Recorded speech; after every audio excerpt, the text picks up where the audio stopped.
Hello दोस्तों, सुबह के बज रहे थे 5 और हम निकल गए थे वृंदावन के लिए। तो मैंने आप लोगों के लिए पहला शॉट ले लिया, ओपनिंग शॉट।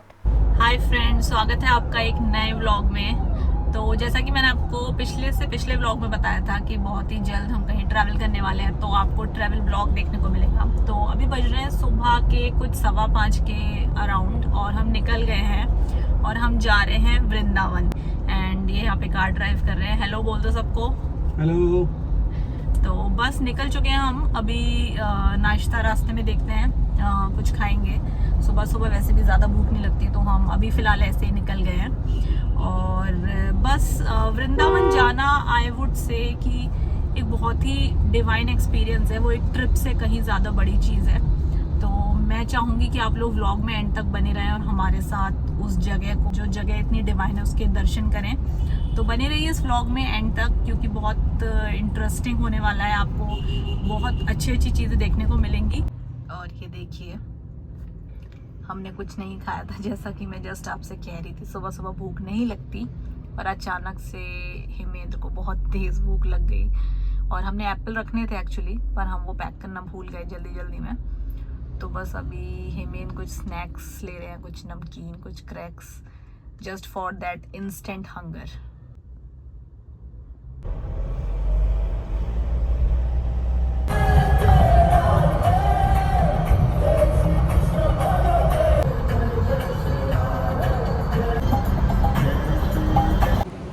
तो अभी हम रुके हैं बीच में क्योंकि भूख लग गई थी, और फिर एक ढाबा भी दिख गया जो खुला हुआ था और काफ़ी अच्छा ठीक ठाक सा लग रहा था। तो हम अभी वहाँ पर आ गए हैं। हमने एज़ यूजुअल आलू पराठे ऑर्डर करे हैं, साथ में चाय ऑर्डर करी है। तो जब ऑर्डर आएगा तो हम आपको दिखाते हैं। हाँ, तो हम ये प्लेटें साफ़ कर रहे हैं अपनी। इनकी प्लेटें साफ़ नहीं है। और अभी हमारे मस्त पराठे आने वाले हैं, जिसे आप लोग सिर्फ देख पाएंगे, सॉरी आप खा नहीं पाएंगे। ये हमारा फेवरेट काम है। जब भी हम हाईवे पे आते हैं, आलू पराठा खाना, तंदूरी और चाय पीना, ये हमारा फेवरेट काम है। हाँ, the best part of any journey. हाँ, the best part of our any journey. We love eating, you know, we are very foodie. जहाँ कहीं मौका मिले हम खा लेते हैं।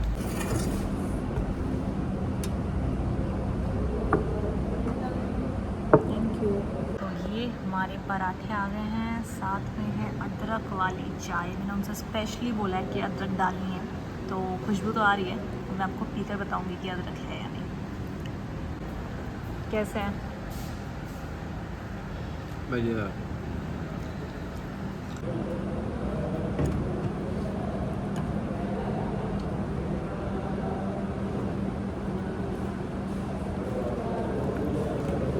टेस्ट में एक नंबर है, कोई कमी नहीं है। Absolutely okay.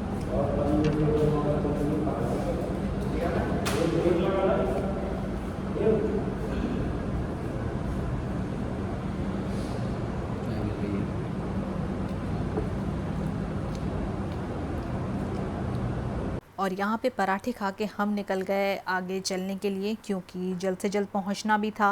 तो बस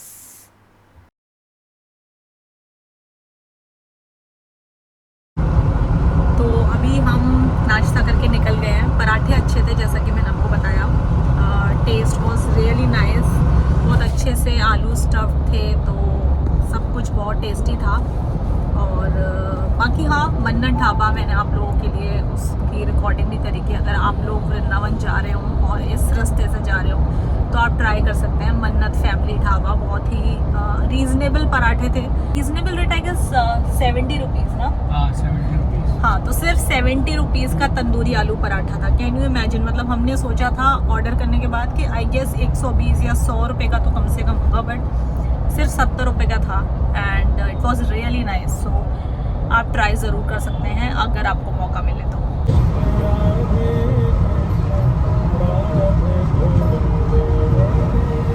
गाइस, हम लोग पहुंच गए हैं वृंदावन, और अभी जहाँ पर हम रुके हैं वहाँ पर आए हैं थोड़ा सा फ्रेश होने, उसके बाद आगे जाएंगे।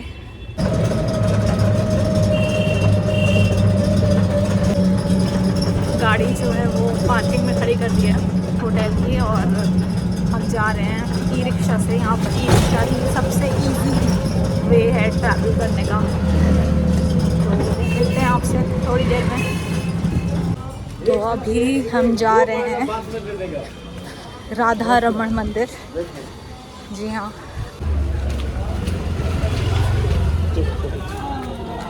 इसी तरफ जाना है ना।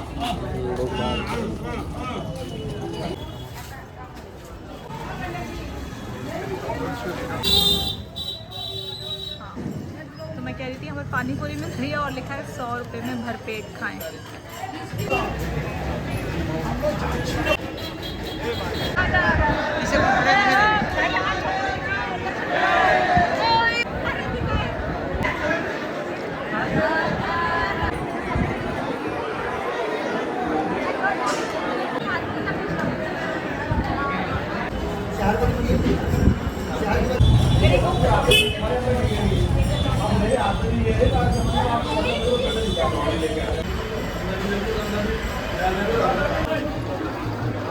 तो ये अब हम आ गए हैं निधि वन, जो कि अभी खुला हुआ है। तो हमने कहा कि हम निधि वन के दर्शन कर लेते हैं।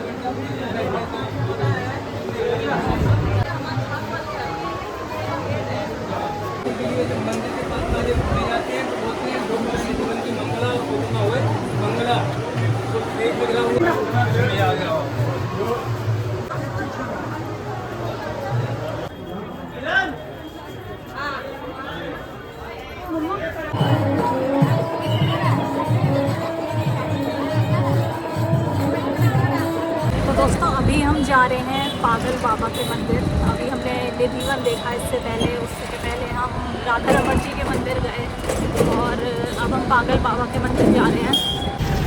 कैसा लग रहा है वृंदावन आके? बहुत अच्छा है। राधे राधे।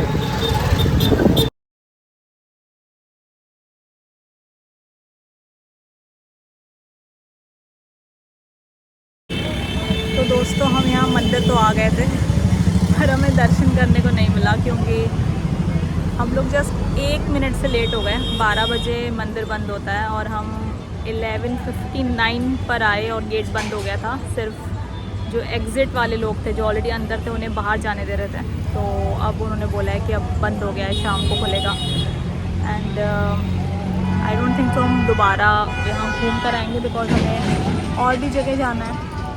एनीवेज़ हमने मंदिर बाहर से दर्शन कर लिया और इसके पीछे की जो स्टोरी है जो मैं आप लोगों को बता रही थी वो भी मैं आपको अभी बताऊंगी। तो दोस्तों अभी हम होटल में वापस आ गए हैं और मैंने सोचा कि जैसा कि मैंने आपसे अभी भी बोला कि मैं आपको पागल बाबा मंदिर के पीछे की जो ट्रू स्टोरी है वो बताऊंगी। एक कोई ब्राह्मण था जो कि बहुत ही बिहारी जी का बहुत बड़ा भक्त था। एक ब्राह्मण गरीब था लेकिन वो बहुत खुश था, बहुत सेटिस्फाइड था अपनी लाइफ से। एक बार उसने किसी ज़मींदार से कुछ पैसे कर्ज़े में लिए और ज़मींदार ने उसे टाइम टू टाइम कुछ इंटरेस्ट लगा के उन पैसों को वापस करने के लिए कहा, जो कि उसने लौटा दिए। लेकिन ज़मींदार के मन में कुछ लालच आ गया और उसने कोर्ट का समन भेज दिया उस ब्राह्मण को कि तुमने मेरे पैसे वापस नहीं करे हैं, जबकि उसने वो कर दिए थे। तो कोर्ट में जब उस ब्राह्मण को बुलाया गया तो उसने बोला कि मैं पैसे वापस कर चुका हूँ, बस मेरा जो ब्याज था, जो इनका ब्याज मुझे देना है वो बाकी है, बाकी सारे पैसे मैं वापस कर चुका हूँ। तो जज ने बोला कि आपके पास इस बात का कोई गवाह है, कोई आई विटनेस है जो ये बात बोल सके कि आपने इसे पैसे दिए हैं? तो इस पर उसने बोला कि कोई और तो नहीं, पर मेरे ठाकुर जी, मेरे बिहारी जी मेरे साथ थे। मैं जब भी कुछ करता हूँ वो मुझे देख रहे होते हैं, वो हमेशा मेरे साथ होते हैं। तो मेरे बिहारी जी ने देखा है। और ऐसा कह के उसने बोला कि जी हाँ, आई विटनेस अगर आप मांग रहे हैं तो मेरे बाकी बिहारी जी आई विटनेस हैं। तो इस पर जज को बहुत आश्चर्य हुआ। तो उसने बोला कि ठीक है, फिर हमें पता दे दो उनका, वो जहाँ रहते हैं, हम उन्हें पेश होने के लिए कोर्ट का लेटर भेज देंगे। तो उसने बांके बिहारी जी के मंदिर का एड्रेस दे दिया और वहाँ पर चिट्ठी चली गई। तो जिस दिन कोर्ट की डेट थी उस दिन एक बूढ़ा आदमी वहाँ पर आया और उसने उस ब्राह्मण की तरफ से गवाही दी कि मैंने देखा है इसने ज़मींदार को पैसे वापस करे हैं और इसका कोई भी उधार बकाया नहीं है, और जब ये पैसे दे रहा था तो मैं वहीं उस वक्त उसके ब्राह्मण के साथ खड़ा था। और ये कहकर वो बूढ़ा आदमी वहाँ से चला गया। जज को बहुत हैरानी हुई कि आखिर ये कौन है। तो उसने ब्राह्मण से पूछा, ये जो गवाही देने आए थे ये कौन थे? तो ब्राह्मण ने बोला ये मेरे बिहारी जी थे, वो हमेशा मेरे साथ ही रहते हैं और जब भी मैं किसी परेशानी में होता हूँ वो हमेशा मेरा साथ देते हैं, तो ये वही थे। तो इस बात पर जज को यकीन नहीं हुआ, तो जज वृंदावन आया, उसने बांके बिहारी जी के मंदिर जाकर वहाँ पर पूछा कि ऐसा ऐसा हुआ है। तो उन्होंने बोला कि अगर कोई भी चिट्ठी, कोई भी पत्र, कुछ भी आता है हम सब बिहारी जी के चरणों में रख देते हैं। तो हमने वही रखा। फिर उसने उस बूढ़े आदमी के बारे में भी इंफॉर्मेशन लेने की कोशिश करी कि ऐसा कोई आदमी यहाँ रहता है, क्योंकि वो कोर्ट आया था। तो उन्होंने बोला नहीं, ऐसा जिस तरीके का कोई आदमी आप बता रहे हैं ऐसा तो कोई आदमी एग्जिस्ट नहीं करता। और ये सुन के उस जज को बहुत हैरानी हुई, मतलब he was shocked, he was overwhelmed, जो भी आप कहें। तो वापस जाकर उसने अपने पद से इस्तीफ़ा दे दिया। उसने अपना जो भी प्रोफेशन था जज का वो छोड़ दिया और वो स्पिरिचुअल जर्नी की ओर चला गया और संत बन गया। और फिर उन्होंने वृंदावन आकर पागल बाबा मंदिर का निर्माण किया। तो ये जो मंदिर है ये उन जज के ऊपर उनकी ये जो कहानी थी, उनका ये जो डिवाइन एक्सपीरियंस उन्होंने करा था बांके बिहारी जी का, उस एक्सपीरियंस के लिए उन्होंने इस मंदिर का निर्माण करा और इसलिए इसे पागल बाबा मंदिर कहते हैं। तो बस यही कहानी थी जो मुझे आपको बतानी थी। मैंने सोचा था कि मैं मंदिर के अंदर से बताऊंगी, बट क्योंकि मंदिर जल्दी बंद हो गया था तो हम लोग नहीं कर पाए अंदर से दर्शन। बट एनीवे बाहर से दर्शन हो गए। और वृंदावन में बिहारी जी तो हर जगह ही हैं। तो बस यही कहानी थी। और आज के व्लॉग में बस इतना ही। अभी हम लोग वृंदावन में ही हैं, अभी कुछ और जगह देखेंगे, आपको वो भी दिखाएंगे। तो ये व्लॉग का बस पार्ट 1 है, वृंदावन का पार्ट 1 है। बने रहिए हमारे इस व्लॉग में, पार्ट 2 जल्दी ही आएगा। और बस अगर आपको ये व्लॉग अच्छा लगा हो तो इसे लाइक कर दीजिए, शेयर कर दीजिए, कमेंट कर दीजिए। और मेरे चैनल को सब्सक्राइब नहीं करा है तो प्लीज़ चैनल को सब्सक्राइब कर दीजिए। आज के लिए बस इतना ही। जल्दी ही मिलूँगी एक नए वीडियो में, वृंदावन व्लॉग पार्ट 2 में। तब तक के लिए बाय।